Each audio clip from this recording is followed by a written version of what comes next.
Hi all. இன்னைக்கு நம்ம real வேர்ல்டில் நிறைய வெப்சைட்ஸ் பார்த்துட்ருக்கோம். நம்ம யூஸ் பண்ணுற அமேசான், ஃப்ளிப்கார்ட், மிந்த்ரா இந்த மாதிரி வெப்சைட்ஸ்லாம் நமக்கு பார்க்குறப்ப நமக்கு நிறைய எண்ணங்கள் வரும். என்ன மாதிரினா, இந்த டிசைன்ஸ் எப்படி பண்ணியிருப்பாங்க, இதுக்கு கோட் பேக்ரவுண்டில் என்னெல்லாம் யூஸ் பண்ணியிருப்பாங்க, இந்த டெம்ப்ளேட்லாம் எப்படி க்ரியேட் பண்ணுறாங்க, இதில் கலர்ஸ் எப்படி ஃபிக்ஸ் பண்ணுறாங்க, இந்த இமேஜஸ் எப்படி இங்கே வந்தது, இந்த மாதிரி நம்ம டவுட்ஸ் எல்லாம் டிஸ்கஸ் பண்ணுறதுக்கு நம்ம கூட ஸ்டார்ட் அப்போட ஃபவுண்டர் மிஸ்டர் விஷ்ணு இருக்கிறாங்க. Hi Vishnu. Hi Gayathri. Welcome to the show. Thank you. Okay, so இன்னைக்கு நம்ம டிசைனர்ஸ்க்கு நிறைய கொஷின்ஸ் எல்லாம் இருக்கும் இல்லையா மைண்டில். ஸோ இப்போ ஒரு ஆப் எப்படி டெவலப் பண்ணுறாங்க, அந்த ஆப்பில் எப்படி இங்கே இமேஜஸ் செட் பண்ணுறாங்க, இந்த மாதிரி நிறைய கொஷின்ஸ் இருக்கு இல்லையா, அதெல்லாம் டிஸ்கஸ் பண்ணுறதுக்காக தான் மெயினாக இந்த பாட்காஸ்ட்டே. ஸோ உங்களோட ஜேர்னி சொல்லுங்களேன் விஷ்ணு. என்னோடய ஜேர்னி ஆக்சிடென்டலாக வெப் டிசைனர் ஆனேன். எப்படின்னா என்கிட்ட பேசிக்கான டிசைன் ஸ்கில்ஸ் இருந்துச்சு. காலேஜ் முடிக்கும்போது இந்த ஸ்கில்ஸ் இருந்துச்சு, ஃபோட்டோஷாப்லேயும் இல்லஸ்ட்ரேட்லேயும். ஸோ அதை வச்சு என்னோடய ஃபஸ்ட் ஜாப் கிடச்சி எனக்கு வெப் டிசைனராக கோயம்புத்தூரில் ஒரு கம்பெனியில். அதுக்கப்புறம் ஒரு 6 months ரிசைன் பண்ணிட்டு ஃப்ரீலான்சிங் ஸ்டார்ட் பண்ணேன். அப்புறம் 2-3 இயர்ஸ்க்கு அப்புறம் ஒன்றா ஒர்க் பண்ணோம் ஒரு கம்பெனியில் ட்ரெயினர்ஸாக. அதுக்கப்புறம் ஃப்ரீலான்சிங் தான் கன்டினியூ பண்ணிட்டுருந்தேன். 2020 கரெக்டாக அந்த கோவிட் அந்த இதில் ஸ்டார்ட் அப் இது பண்ணணும், ஒரு டீமாக ஃபார்ம் பண்ணணும் அப்படின்னு ஐடியா வந்துச்சு. அதுக்கப்புறம் 1 by 1 டிசைன் சர்வீசஸும் டிஜிட்டல் மார்க்கெட்டிங் சர்வீஸும் ஆட் பண்ணிட்டு கம்பெனி ரன் பண்ணிட்டு. ஓகே, ஸோ இப்போ நீங்கள் ஃபஸ்ட்டு உங்கள் ஜேர்னி ஸ்டார்ட் பண்ணுறப்ப டிசைனிங்கில் தானே ஸ்டார்ட் பண்ணீங்க. ஸோ இந்த கம்பெனி ஸ்டார்ட் பண்ணுறப்போ, உங்கள் கம்பெனியை ஸ்டார்ட் பண்ணுறப்ப அதுலேருந்து எந்த இடத்துல உங்களுக்கு அந்த ஸ்பார்க் வந்தது, ஓகே நம்ம கம்பெனி ஸ்டார்ட் பண்ணலாம் அப்படின்னு எப்போ தோணுனது? என்னென்னா கிளைண்ட் பேஸ் அதிகமாச்சு. அண்ட் தென் நானும் கொஞ்சம் வைடாக போயிருந்தேன். டிசைனில் குறிப்பிட்டு வெப் டிசைன் தான், யூஏ டிசைன் தான் அப்படின்னு இல்லாமல் டிஜிட்டல் மார்க்கெட்டிங் டிசைன்ஸ், பிராண்டிங் அப்படின்னு கொஞ்சம் வைடாக போயிட்டேன். ஸோ என்னால் ஹேண்டில் பண்ண முடியல. அப்போ எனக்கு அசிஸ்ட் பண்ணுறக்கு ஆள் வேணும் அப்படிங்கிறனால அப்படியே ஹையர் பண்ணி அப்படி டீமாக பில்ட் பண்ணேன். ஓகே, நீங்கள் ஃப்ரீலான்சர் பண்ணுறப்பயே உங்களோட டீமை பெருசாக்கணும் அப்படிங்கிறதுக்காக நீங்கள் டெவலப் பண்ணீங்க. Super super. ஓகே, நான் இப்போ ஒரு கொஷின், முக்கியமாக ஒரு கொஷின் கேட்க போகிறேன். என்னென்னா, இப்போ நிறைய டெவலப்பர்ஸ் இருக்காங்க இல்லையா, ஃபுல் ஸ்டாக் டெவலப்பர்ஸ், மென் ஸ்டாக் டெவலப்பர்லாம் இருக்காங்க இல்லையா, அவங்க மெயினாக இந்த லாஜிக்கில் தான் ஃபோக்கஸ் பண்ணுறாங்க. பேக் எண்ட் கற்றுக்கணும், லாஜிக்ஸ் அப்படி தான் கற்றுக்குறாங்க. அவங்களுக்கு இந்த யூஐ யூஎக்ஸ் எவ்வளோ இம்பார்ட்டண்ட்? எங்கே ப்ராப்ளம் வரும்னா, ஒரு டெவலப்பருக்கு ஒரு யூஏ எலமெண்ட் வச்சுருக்காங்க ஒரு ஆப்லேயோ வெப்சைட்லேயோ இருக்குது, வெப் பேஜஸ்லேயோ இருக்குது அப்படின்னா, அதை ஏன் அங்கே வச்சுருக்காங்க, அதையே அங்கே தான் வைக்கணுமா, அந்த கைட்லைன்ஸ் ஃபாலோ பண்ணுவோம் பண்ணக்கூடாதா, எந்த அளவுக்கு ஃபாலோ பண்ணணும், ஒரு ப்ளூ கலர் பட்டன்னா அதுக்கு எக்ஸாக்டாக ஹெக்ஸ் கோட் யூஸ் பண்ணணுமா இல்லை ப்ளூன்னு யூஸ் பண்ணால் போதுமா, இந்த பிரச்சனையெல்லாம் வரும். ஸோ என்ன ஆகுனா கன்சிஸ்டன்சி இருக்காது. ஓவராலாக ஆப்லேயும் சரி வெப்சைட்லேயும் சரி கன்சிஸ்டன்சி இருக்காது. அப்புறம் அந்த இதுக்கு முன்னாடி யூஎக்ஸ் யூஏ பண்ணாங்க இல்லையா, யூஎக்ஸ் ரிசர்ச்சரும் யூஎக்ஸ் டிசைனரும் அவ்வளோ கஷ்டப்பட்டு ரிசர்ச் பண்ணி இது இங்கே தான் இருக்கணும், இந்த மாதிரி தான் இருக்கணும்னு டிசைட் பண்ணியிருக்காங்க. ஸோ அது வேஸ்ட்டாக போயிடும், அந்த எஃபர்ட் வேஸ்ட் ஆயிரும். ஒரு 3 months அதுக்கு ஒர்க் பண்ணியிருப்பாங்க, அது வேஸ்ட் ஆயிரும். தென் அது அடுத்த இதுக்கு டெஸ்டிங்கோ இல்லை அடுத்த லெவலுக்கு போகும்போது அப்படியே ஒரு ரிவிஷன்ஸ் வரும். ஓகே, ஸோ அதனால் அவங்க கொஞ்சம் பேசிக்காக அண்டர்ஸ்டாண்ட் பண்ணிக்கணும். ஓகே, இப்போ இந்த இதுலேருந்து எனக்கு ஒரு கொஷின் தோணுது. அப்போ ஒரு வெப்சைட் ஸ்டார்ட் பண்ணுறப்ப டிசைனில் ஸ்டார்ட் பண்ணணுமா இல்லை பேக் எண்ட் ஸ்டார்ட் பண்ணால் நல்லா இருக்குமா? இதுக்கு எல்லாத்துக்கும் முன்னாடி அனலைஸ் பண்ணோம். யூசர் ஸ்டோரிஸ்லேருந்து ஆரம்பித்தா பெட்டராக இருக்கும். யூசர் ரெக்யர்மெண்ட்ஸ் வாங்கிட்டு, கிளைண்டோட ரெக்யர்மெண்ட் வாங்கிட்டு சிஸ்டம் ரெக்யர்மெண்ட்ஸை கன்வெர்ட் பண்ணணும். அண்ட் அதுக்கு யூசர் ஸ்டோரிஸ் எழுதணும். அதுக்கப்புறம் டிசைனில் தான் ஸ்டார்ட் பண்ணணும். டிசைனில் தான் ஸ்டார்ட் பண்ணணும். ஓகே, அது ப்ராஜெக்டோட வேல்யூ அண்ட் கிளைண்ட்டை பொறுத்து யூஎக்ஸ்லேருந்து ஸ்டார்ட் பண்ணுவாங்க, சில பேர் யூஏலேருந்து ஸ்டார்ட் பண்ணுவாங்க. அந்த இது பேசிக்காக இப்படி அது. ஓகே, நீங்கள் ஒரு கம்பெனி வச்சுருக்கீங்க இல்லையா, உங்கள் கம்பெனியில் நிறைய டெவலப்பர்ஸ் இருப்பாங்க இல்லையா, அந்த டெவலப்பர்ஸ் பண்ணுற ஒரு காமன் மிஸ்டேக்ஸ் என்னவா இருக்கும்? நீங்கள் அடிக்கடி ஐடென்டிஃபை பண்ணுற மிஸ்டேக்ஸ், இந்த ப்ராப்ளம்னால தான் இந்த ஆப் கொஞ்சம் டிலே ஆகுது அப்படின்னு இருக்கும் இல்லையா, நீங்கள் பார்த்துருப்பீங்களே, அந்த மாதிரி காமன் மிஸ்டேக்ஸ் என்ன பண்ணுவாங்க டெவலப்பர்ஸ்? ஆல்ரெடி சொன்னது தான், இந்த கைட்லைன்ஸை ஃபாலோ பண்ணுறதில்ல. பண்ணாமையே பண்ணிடுவாங்க. அவங்களுக்கு என்ன ப்ரெஷர் இருக்குன்னு பார்த்தீங்கன்னா, இந்த ஃபீச்சர் லெட் ஃபங்க்ஷனாலிட்டி இந்த மாடியூலை கம்ப்ளீட் பண்ணணும், அதுக்கு நிறைய லாஜிக்கல் ஸ்ட்ரகிள்ஸ் இருக்கும் அவங்களுக்கு. அதையெல்லாம் ஓவர் கம் பண்ணி முடிக்கும் போது இதுக்கு ஒரு 2 days எடுத்து இதை ஃபிக்ஸ் பண்ணணும் அதுக்கப்புறம். பட் அதுக்கு அவங்களுக்கு டைம் இருக்காது, அவங்க அதை கொஞ்சம் அலட்சியம் விட்டுருவாங்க, அவ்வளோதான் மற்றபடி. ஓகே, ஸோ அப்போ அவங்க அந்த இனிஷியலாக ஸ்டார்ட் பண்ணுறதுக்கு முன்னாடியே அந்த ப்ரொசீஜரை ஃபாலோ பண்ணிவிட்டு அந்த யூஐயில் கான்சென்ட்ரேட் பண்ணணும். ஓகே, ஸோ அப்படி ஒரு வேளை ஃபாலோ பண்ணலைன்னா அவங்க நிறைய ப்ராப்ளம், ட்ராபேக்ஸு, அதுக்குரிய டைம் எல்லாமே எக்ஸ்டெண்ட் ஆகிட்டே. Okay, okay. இப்போ நீங்க ஒரு சில ஆப்ஸ் பார்த்துருப்பீங்க. நீங்க டெவலப் பண்ணதோ, இல்ல உங்க கம்பெனில டெவலப் பண்ணதோ, இல்ல வெளியில சில ஆப்ஸையோ பார்த்துருப்பீங்க இல்லையா? அந்த மாதிரி ஆப்ஸ பார்க்குறப்ப, இந்த சின்ன மிஸ்டேக்ஸ் இவங்க பண்ணியிருக்கனால தான் இந்த ஆப்பே டோட்டலாவே வேஸ்ட் ஆயிருச்சு. சீப் ப்ராடக்ட் அப்படி ஆயிடுச்சு அப்படின்னு சொல்லுவாங்கல்ல. அப்படி என்ன ஒரு சின்ன மிஸ்டேக் நெறைய ஆப்ல பார்த்துருக்கீங்க? ஏதாவது ஸ்பெசிஃபிக்காக சொல்லணும்னா ப்ரூட்டலிசம். அதாவது நிறைய கான்டென்ட்ஸை ஒரு பேஜில் போட்டு காட்டுறது. நீங்கள் பழைய அண்ணா யூனிவர்சிட்டி சைட்லாம் பார்த்தீங்கன்னா, இந்த 2008 2012 பார்த்தீங்கன்னா, அதோட இதில் பார்த்துருக்கீங்களா? யூனிவர்சிட்டி வெப்சைட் பார்த்துருக்கீங்களா? பார்த்துருக்கேன். அதில் டெக்ஸ்ட் ஓடிட்டு இருக்கும், இந்த பக்கம் ஸ்க்ரால் ஆகிட்டு மார்க்யூ இருக்கும், மார்க்யூ போட்டிருப்பாங்க, போட்டிருப்பாங்க. மார்க்யூ டேக்ல போட்டு ரன் பண்ணிட்டு இருப்பாங்க.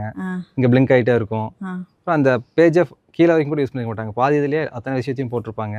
ஃபாண்ட் சைஸ் ரொம்ப சின்னதாக யூஸ் பண்ணியிருப்பாங்க. ஸோ இந்த மாதிரி சின்ன மிஸ்டேக்னால அந்த டோட்டல் வெப்சைட்டே போயிருது. இது வந்து ஒரு பேட் எக்ஸாம்பிள் நான் எப்பவுமே யூஸ் பண்ணிக்குவேன். அண்ணா யூனிவர்சிட்டியோட பழைய வெப்சைட்ஸ் வந்து நிறைய கண்டென்ட்டை ஒரு பேஜ்ல போடக்கூடாது. Okay okay. போட்டா அந்த வெப்சைட் பார்க்குறப்ப இது ஒரு லோக்கலான வெப்சைட்டா அப்படின்னு தோணும். ஆமாம், அதுக்கான அலைன்மெண்ட்டு, ஸ்பேசிங், ஹையரார்கி, கான்ட்ராஸ்ட், இந்த மாதிரி பல ஃபேக்டர்ஸ் இருக்குது டிசைனில். ஸோ இதெல்லாம் மெயினில் வச்சு மைண்ட்ஃபுல்லாக டிசைன் பண்ணணும். Okay okay. இப்போ பேசிக்காக ஒரு வெப்சைட்டை பார்த்தா இந்த வெப்சைட் இந்த லுக் அண்ட் ஃபீலில் இருந்தால் இதெல்லாமே காமன் சென்ஸ் அப்படின்னு சொல்லுவாங்க. ஃபார் எக்ஸாம்பிள் nav பார் இருக்கணும், கெரோசல் இருக்கணும், அதுக்கப்புறம் கான்டாக்ட்ஸ் இருக்கணும், அதுக்கப்புறம் வீடியோஸ்லாம் இருக்கணும் அப்படின்னு இருக்குது இல்லையா? இதெல்லாம் இருக்கணும், இதெல்லாம் இருக்கவே வேண்டாம், ஒரு வெப்சைட்ஸ்க்கு இதெல்லாம் தேவையே இல்லை அப்படின்னு. ஒரு வெப்சைட்டில் வந்து ஒரு வெப்சைட்லேயோ எதெல்லாம் இருக்கணும் இருக்கக்கூடாதுங்கிற அந்த மாதிரி டிஃபைன் பண்ண வேண்டியதில்லை. இந்தந்த பேஜில் எதாவது இருக்கணும் அப்படிங்கிறது தான் முக்கியம்.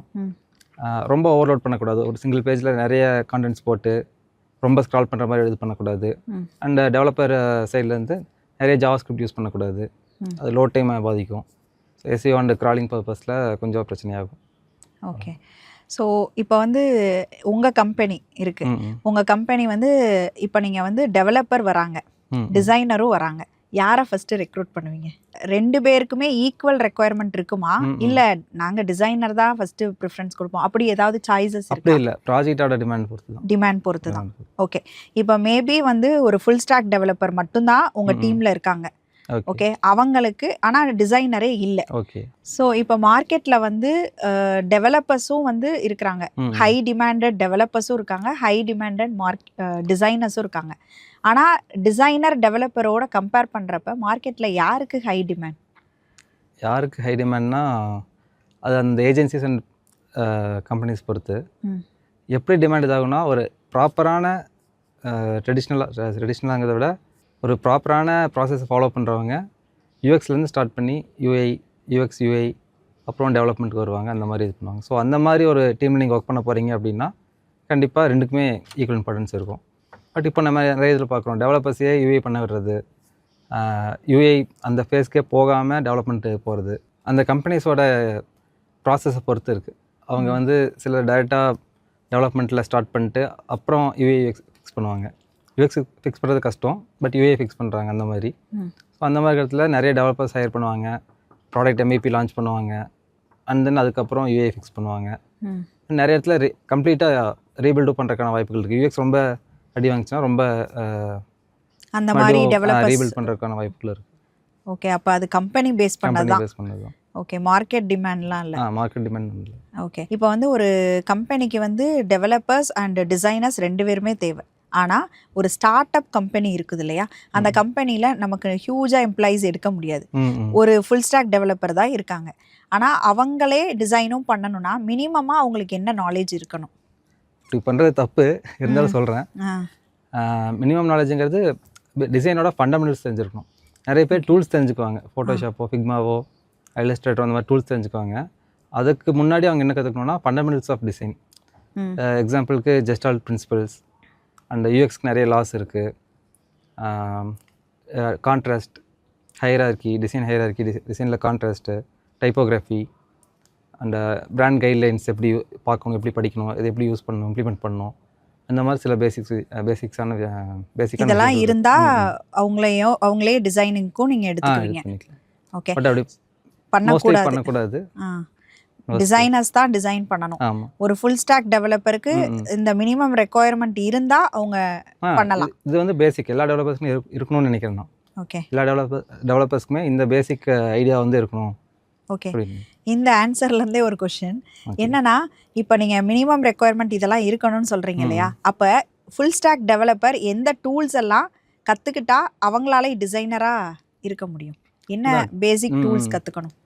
டூல்ஸை நான் ரெக்கமெண்ட் பண்ண மாட்டேன். ம் மேபி டிசைனர் கொடுக்குற அந்த ஃபிக்மா ஃபைல்ஸையோ ம் இல்லை ஃபோட்டோஷாப் ஃபைலையோ எப்படி எப்படி யூஸ் பண்ணிக்கணும், ம் அதுலேருந்து எப்படி எக்ஸ்போர்ட் பண்ணணும் இமேஜஸை, அது அப்படிங்கிறது தெரிஞ்சிருக்கணும்.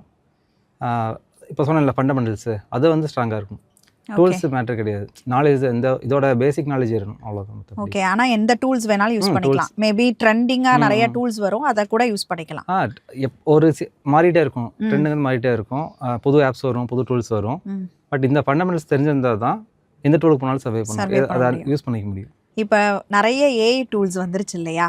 அப்போ வந்து ஏஐ டூல்ஸ் வந்து டிசைனர்ஸை ரீப்ளேஸ் பண்ணிடும்னு நினைக்கிறீங்களா? டிசைனர்ஸை ரீப்ளேஸ் பண்ணாது, இது டிசைனர்ஸ்க்கு ஒரு நல்ல இதுதான், ஆப்பர்ச்சுனிட்டி தான். ஓகே, ஏன்னா டிசைனர்ஸ்னு எடுத்துட்டோன்னா web designer, brand designer, digital marketing designer, UI யூஎக்ஸ்னு நிறைய இது இருக்குது, செக்டர்ஸ் இருக்குது. இது எல்லாத்தையுமே கிளப் பண்ணி ஒரே டிசைனராக எல்லாத்தையுமே பண்ண முடியும். இப்போ இருக்க டூல்ஸை வச்சு ஒரு டிசைனர் அட்லீஸ்ட் ஒரு யூஎக்ஸ் அண்ட் யூஐ சேர்ந்து பண்ண முடியும், brand design, digital marketing design சேர்ந்து பண்ண முடியும், வெப் டெவலப்மெண்ட் டிசைன்ஸை வெப் டிசைன்ஸ் அண்ட் வேறு இது கிளப் பண்ணி பண்ண முடியும். யூஐ யூஎக்ஸ் டிசைனர்ஸ்க்கு ஏதாவது ஏஐ டூல்ஸ் சஜஸ்ட் பண்ணணும்னா என்ன சொல்லுவீங்க? ஏஐ டூல்ஸ் வந்து ஃபிக்மா கூடயே ஜெனரேட்டிவ் ஏஐ ப்ளகின்ஸ் இருக்குது, அதை யூஸ் பண்ணி ப்ராம்ப்ட்லேருந்து டெக்ஸ்ட் ஸ்க்ரீன்ஸ் டிசைன் பண்ணிக்கலாம். அடோபியோட ஃபயர்ஃப்ளை யூஐ அசெட்ஸ் க்ரியேட் பண்ணுறதுக்கு யூஸ் ஆகும். பட் அதில் நிறைய யூசஸ் இருக்குது. யூஐ பேஸ்டாக போகணுன்னா அசெட்ஸ் க்ரியேட் பண்ணிக்கலாம்.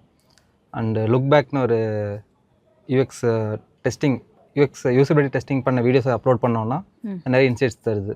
அண்ட் தென் மேஸ், அதுவும் யூஎக்ஸ் டெஸ்டிங்க்கு ஆட்டோமேஷனுக்கு ஹெல்ப்ஃபுல்லாக இருக்கும், யூஸ் ஆகும். ஓகே, யூஐ யூஎக்ஸ் டிசைனர்ஸ் இருக்காங்கல்ல, அவங்க வந்து இப்போ ஏஐ டூல்ஸ் யூஸ் பண்ணுறாங்கன்னு வச்சுக்கோங்க. ஏஐ டூல்ஸ் யூஸ் பண்ணியே டிசைன் பண்ணிடுறாங்க அப்படின்னா, அப்போ டிசைனர்ஸ் வந்து ரீப்ளேஸ் பண்ணுற மாதிரி தானே இருக்கும் ஏஐ டூல்ஸ்?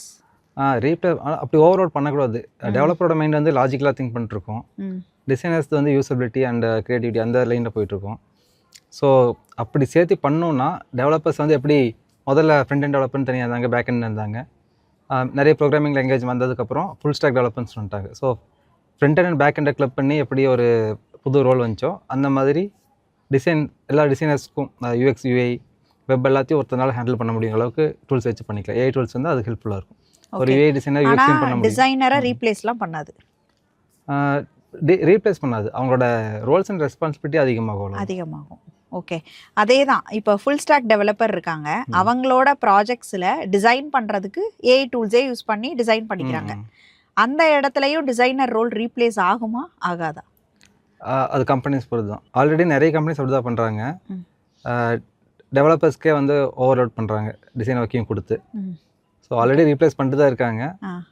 பட் அதான் ப்ராஜெக்டோட டிமாண்டை பொறுத்தும் கிளைண்ட்டோட டிமாண்டை பொறுத்தும் டிசைனர்ஸாக வச்சுக்கணும், டெவலப்பர்ஸாக வச்சு அது ப்ராஜெக்ட் சக்ஸஸ்க்கு ரொம்ப ஹெல்ப்ஃபுல்லாக இருக்கும். ஓகே, அப்படி சில கம்பெனிஸ் யூஸ் பண்ணுறாங்கல்ல, அப்படி யூஸ் பண்ணுறப்ப அந்த டெவலப்பர்ஸ்க்கு இந்த மினிமம் ஸ்கில்ஸ் எல்லாம் இருந்தால் அவங்களால ஈஸியாக டிசைனும் பண்ணிக்கலாம்.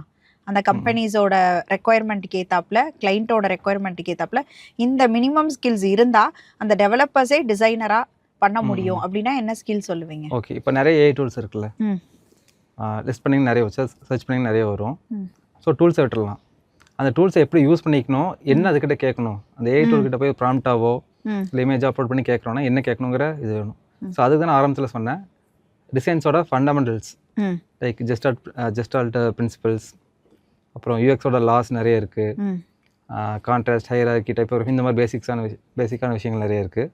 இதை லேர்ன் பண்ணிக்கிட்டாங்கன்னா எந்த டூலாக இருந்தாலும் அவங்க ஈஸியாக ஹேண்டில் பண்ணிக்கலாம். ஓகே, அவங்களுக்கு என்ன வேணுங்கிறது ஃபஸ்ட்டு அவங்க தெளிவாக இருக்கணும், அவங்களுக்கு என்ன வேணுங்கிறது தெளிவாக இருக்கணும். டிசைனர்ஸ் ஆல்ரெடி படிச்சிருப்பாங்க, அவங்க தெளிவாக இருப்பாங்க, எனக்கு இதான் வேணும் இது வேண்டாம் அப்படின்ட்டு. பட் டெவலப்பர்ஸ்க்கு வந்து அது கொஞ்சம் டஃப்பாக இருக்கும், என்ன கேட்கணும்னே தெரியாதப்ப டூல்ஸ் மட்டும் தெரிஞ்சு என்ன பண்ணி போக முடியும். ஓகே, இப்போ நான் இல்லைன்னா யூசர்ஸ் யாராவது ஒருத்தவங்க ஒரு ஃபுல் ஸ்டாக் டெவலப்பரோ மென் ஸ்டாக் டெவலப்பரோ இருக்காங்க, அவங்க மேபி யூஐ யூஎக்ஸ் அப்டேட் பண்ணிக்கிட்டா அவங்க சேலரி இன்க்ரிமெண்ட் ஆகுமா, சேலரி பொட்டன்ஷியல் கூடுமா? கண்டிப்பாக அதிகமாகும். எப்படின்னா 2 டைப் ஆஃப் டெவலப்பர்ஸ் எடுத்துக்கலாம். ஒருத்தங்க வந்து கம்ப்ளீட்டாக டெக்னிக்கலி ஸ்ட்ராங், நல்லா ப்ரோக்ராம் பண்ணுறாங்க, நிறைய லாஜிக்கல் திங்கிங் பண்ணுறாங்க, அதோட முடிச்சுக்கிறாங்க.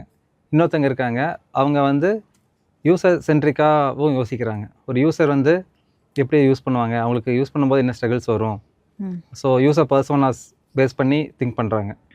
இந்த மாதிரி ஒரு இன்டர்வியூக்கு போகும்போது இந்த 2 டெவலப்பர்ஸில் வந்து இவங்க தான் வேல்யூபிளாக தெரிவாங்க. யார் வந்து யூசர் சென்ட்ரிக்காக யூசரோட பெர்ஸ்பெக்டிவ்லேருந்தோ யோசிக்கிறாங்களோ அவங்களுக்கு வந்து வேல்யூ அதிகமாக இருக்கும். ஸோ அது ஹெல்ப்ஃபுல்லாக தான் இருக்கும். ஓகே. யூஐ யூஎக்ஸ் டெவலப்பர்ஸ் டிசைனர்ஸ்லாம் இருக்கிறாங்க இல்லையா? இந்த யூஎக்ஸ்னா என்ன, யூஐனா என்ன? ஸோ நிறைய யூசர்ஸ்க்கு டிசைனிங்னா என்னன்னு தெரியும், ஆனால் யூஐனா என்னன்னு தெரியாது, யூஎக்ஸ்னா என்னன்னு தெரியாது. ஜஸ்ட் அதோட டெஸ்கிரிப்ஷன் மட்டும் தான் தெரியும், யூசர் இன்டர்ஃபேஸ், யூசர் எக்ஸ்பீரியன்ஸ். ஆனால் அதுக்குள்ளே என்ன நடக்குது அப்படின்ற ஐடியாவே நிறைய பேருக்கு தெரியாது இல்லையா? ஸோ ப்ளீஸ் ஷேர் பண்ணுங்கள். ஸோ யூஎக்ஸில் நிறைய ப்ராசஸ் இருக்குது. யூஎக்ஸ் ரிசர்ச்சு, அதுக்கப்புறம் ரைட்டிங், டிசைன் நிறைய ப்ராசஸ் இருக்குது. நான் ஷார்ட்டாக சொல்கிறேன் ஒரு எக்ஸாம்பிளோட. ஒரு வீடு பிளான் பண்ணுறோம், அதுக்கு ரஃபாக ஸ்கெச் பண்ணுவோம் இல்லைங்களா? இந்த ஹால் வந்து இவ்வளோ டைமென்ஷனில் இருக்கணும், பெட்ரூம்ஸ் இப்படி இருக்கணும், டைனிங் ரூம்னு போகும்போது டைனிங் டேபிளை மெஷர், அந்த டைனிங் டேபிள் அதை ஆக்குபை பண்ணணும், 6 சீட்டரா 4 சீட்டரா, அதை சுற்றி ஸ்பேஸ் இருக்கும், நடந்து வரக்கும், சர்வ் பண்ணுறக்கும். ஸோ இந்த மாதிரிலாம் பிளான் பண்ணுவோம்ல. இந்த மாதிரி ஒரு யூஐ மொபைல் ஆப்பில் வந்து ஒரு ஸ்க்ரீனில் என்ன இருக்கணும், என்ன இருக்கக்கூடாது, எதை வந்து அடுத்த ஸ்க்ரீனுக்கு கொண்டு போகணும், இந்த மாதிரி விஷயங்கள்லாம் டிசைட் பண்ணுறது யூஎக்ஸ் டிசைனர். யூஎக்ஸ் அப்போ ப்ளூ பிரிண்ட்டை ஃபஸ்ட்டு யூஎக்ஸ் கிரியேட் பண்ணிடுது. ஒரு வெப்சைட்டோட ப்ளூ பிரிண்ட்டை யூஎக்ஸ் கிரியேட் பண்ணி. அப்போ யூஐ, ஸோ யூஎக்ஸில் வந்து என்ன இருக்கணும், என்ன இருக்கக்கூடாது, எப்படி இருக்கணும், என்ன ஃபார்மில் இருக்கணும், அது வந்து ட்ராப் டவுனாக இருக்கணுமா, செக் பாக்ஸாக இருக்கணுமா, ரேடியோ பட்டன்ஸாக இருக்கணுமா, இந்த மாதிரி இருக்குது. நான் ரொம்ப ஷார்ட்டாக சொல்கிறது, பெரிய லிஸ்ட் இருக்குது இதுக்கு, பேசிக் லெவலில் சொல்கிறேன். அண்ட் தென் யூஐயில் என்ன பண்ணுவாங்கன்னா, சம்டைம்ஸ் பிராண்ட் டிசைனர் கூட அவங்க கொலாபரேட் பண்ணுவாங்க. யூஐ டிசைனர்ஸ் எதுக்குன்னா, இந்த பட்டன் வந்து என்ன கலரில் இருக்கணும், ட்ராப் டவுன் எந்த ஸ்டைலில் இருக்கணும், ஹெட்டிங் வந்து என்ன டைப் கேஸ் யூஸ் பண்ணணும், அது என்ன ஃபாண்ட் சைஸில் இருக்கணும், பேக்ரவுண்ட் கலர் எப்படி இருக்கணும், இந்த மாதிரிலாம் டிஃபைன் பண்ணுவாங்க. அது ஆல்ரெடி டிசைன் சிஸ்டம் டிசைன் பண்ணியிருப்பாங்க. UI designer and brand designer collaborate பண்ணியிருப்பாங்க. ஸோ விஷுவல் ஏஸ்தட்டிக்ஸ்க்காக வந்து அதிகமாக இம்பார்ட்டன்ஸ் இருக்கும். யூஐ டிசைனர் வந்து அதுக்கு இம்பார்ட்டன்ஸ் தருவாங்க. யூஎக்ஸ் டிசைனர் வந்து usability and experience, overall experience. Okay. என்னோட அண்டர்ஸ்டாண்டிங்கில் ஒரு வீட்டை வந்து கிரியேட் பண்ணுறதுக்கு யூஎக்ஸ் தேவை, ஒரு வீட்டுக்கு பெயிண்ட் பண்ணுற மாதிரி யூஐ வச்சுக்கலாம். கரெக்டாக? சரி, ஓகே. ஸோ இப்போ இந்த யூஐ யூஎக்ஸ் இருக்காங்க இல்லையா, டிசைனர்ஸ் இருக்காங்க, டெவலப்பர்ஸும் இருக்காங்க. ஸோ இவங்களோட ஆவரேஜ் சேலரி என்னவா இருக்கும்? சேலரி பல ஃபேக்டர்ஸ்னால் மாறுது. லொக்கேஷன், கோயம்புத்தூர், பெங்களூர், அந்த இதுக்கு பெரிய டிஃப்ரென்ஸ் இருக்குது. இனிஷியலாக அவங்க கெரியர் ஸ்டார்ட் பண்ணுறப்ப என்ன சேலரியில் இருப்பாங்க? சேலரிஸ் இப்போ கோயம்புத்தூர் லொக்கேஷனில் 15 per month, 15K per month அந்த இதில் இருக்கும். பெங்களூரில் 20+ வாங்கியிருக்காங்க. இன்டர்ன்ஷிப்கே அவ்வளோ வாங்கி பார்த்துருக்கேன். வெளியே இந்த ஸ்டூடெண்ட்ஸ் வந்து 20+லாம் 20Kலாம் இன்டர்ன்ஷிப் ஸ்டைப்பண்ட் வாங்கியிருக்காங்க. Okay, super. இப்போ வந்து ஒரு வெப்சைட் டெவலப் பண்ணுறாங்க அப்படின்னா, அந்த வெப்சைட்டில் வந்து சில வெப்சைட்ஸை பார்த்திங்கனாலே ஸ்ட்ராங்காக டெக்னிக்கல் ஸ்கில்ஸோடு டெவலப் பண்ண மாதிரி இருக்கும். உள்ளே இருக்க ப்ராசஸ்லாம் ஒர்க் ஆகிறத பார்த்து, லோடிங்கெல்லாம் பார்த்து. ஆனால் சில யூஐஸ் பார்த்திங்கன்னா, என்னடா இவ்வளோ இந்த யூஐ வந்து யூஸ் பண்ணுறப்ப நீங்கள் யூஸ் கூட பண்ணியிருப்பீங்க, அப்போ இது என்ன ட்ராப் டவுன் ஒர்க் ஆக மாட்டேங்குது, பட்டனை கிளிக் பண்ணால் அடுத்த பேஜுக்கு போக மாட்டேங்குது. யூசர் வந்து பேட் எக்ஸ்பீரியன்ஸ் பண்ணியிருப்பாங்க அந்த வெப்சைட்டை யூஸ் பண்ணுறப்ப. அப்படி ஏதாவது நீங்கள் பார்த்துருக்கீங்களா வெப்சைட்டு ஃபெயில் ஆனது? ஒரு யூசர் வந்து பார்த்தவொடனே ஐயோ இது என்னடா இப்படி இருக்கு அப்படின்னு பார்த்த வெப்சைட்ஸ் ஏதாவது இருக்கா? அப்படி கம்ப்ளீட்டாக வேஸ்ட்டுன்னு அந்த மாதிரி சொல்ல முடியாது. ஒரு ஆப் இருக்குது, எல்லா ஃபவுண்டர்ஸ்க்கும் மேனேஜ்மெண்ட் டீமுக்கும் பிடிக்கும், வைடாக யூஸ் பண்ணுறாங்க. இந்தியாவிலும் சரி மற்ற கண்ட்ரீஸ்லையும் சரி நிறைய யூஸ் பண்ணுறாங்க. ஆனால் அந்த ஆப்பை யூஸ் பண்ணதுனால அந்த டீம் மெம்பர்ஸ், மற்ற எம்ப்ளாயீஸ் அவங்க வந்து ரொம்ப கஷ்டப்படுறாங்க அந்த ஆப் யூஸ் பண்ணுறதுக்கு. அது ரொம்ப ஃபேமஸான ஆப் தான். ஜோஹோ ப்ராஜெக்ட்ஸ் வந்து எனக்கு ரொம்ப பிடிச்சிருந்துச்சி. ஏன்னா அதில் நிறைய ஃபீச்சர்ஸ் இருந்துச்சு. ஃபார் அரௌண்ட் 300 rupeesக்கு நிறைய ஃபீச்சர்ஸ் இருந்துச்சு அதில். இனிஷியலாக போன வருஷம் வந்து நிறைய ப்ராஜெக்ட் மேனேஜ்மெண்ட் டூல்ஸு சர்ச் பண்ணிட்டுருந்தேன். அதில் அசானா, போர்டியோ, ஜோஹோ ப்ராஜெக்ட் இந்த மாதிரி நிறைய கம்பேர் பண்ணியிருந்தேன் என்னென்ன ஃபீச்சர்ஸ் இருக்குன்ட்டு. அதில் பார்த்தா அசானா வந்து இதோட ஒரு $10 $12 வருது per month. அதில் வந்து இவங்க 300 rupees தர்ற அந்த ஃபீச்சர்ஸ் கூட அதில் கிடையாது. அந்த ப்ரைஸ் கொடுத்து வாங்கினா கூட கிடையாது. பட் ஜோஹோ மெயில்ஸில் நிறைய ஃபீச்சர்ஸ் இருக்குது. என்னோட டீமில் இருக்கிறவங்க அது பிடிக்கல, ஜோஹோ ப்ராஜெக்ட்ஸ் பிடிக்கல. ஏன்னா அது யூஸ் பண்ணுறதுக்கு ரொம்ப கொஞ்சம் கஷ்டமாக இருக்குது. யூஏ நிறைய ஃபீச்சர்ஸ் இருக்குது. ஸோ நம்ம நிறைய டீட்டெயில்ஸ், நிறைய செட்டிங்ஸு, நிறைய ஃபீச்சர்ஸ் இருக்குது. எல்லாமே க்ரௌடடாக இருக்குது, ஒரே இடத்துல ஒரே பேஜில் க்ரௌடடாக இருக்குது அப்படிங்கிற மாதிரி கம்ப்ளைண்ட்ஸ் வந்துச்சு. அதுக்கப்புறம் நாங்கள் அசானாக்கு மூவ் ஆகிட்டோம். பிகாஸ் அதில் யூஎக்ஸ் பெட்டராக இருக்குது, யூஏ பெட்டராக இருக்குது, ஃபீச்சர்ஸ் கம்மி தான் இருந்தாலும் நாங்கள் அதுக்கு அடாப்ட் ஆகிட்டோம். ஓகே. ஸோ அந்த மாதிரி நிறைய ப்ராஜெக்ட்ஸ் இருக்குது. டெக்னிக்கலாக ஸ்ட்ராங்காக ம். இருந்தாலுமே யூஐ யூஎக்ஸ்னால ஃபெயில் ஆகிருக்குது. ஓகே, சரி. இப்போ வந்து ஒரு ஸ்டார்ட் அப் கம்பெனிஸ் இருக்குதுன்னா அந்த ஸ்டார்ட் அப் கம்பெனிஸில் டெவலப்பர்ஸும் டிசைனர்ஸும் எப்படி கொலாபரேட் பண்ணி ஒர்க் பண்ணால் நல்லாயிருக்கும்? எப்படி ஒர்க் பண்ணணும் ஃபஸ்ட்டு? பண்ணணும். ஸோ டெவலப்மெண்ட்டுக்கு முன்னாடி ஃபேஸ் தான் டிசைனிங். அவங்க வந்து டெவலப்பர்ஸ் வந்து கொஞ்சம் டிசைன் நாலேஜை டெவலப் பண்ணிக்கிறது பெட்டர்.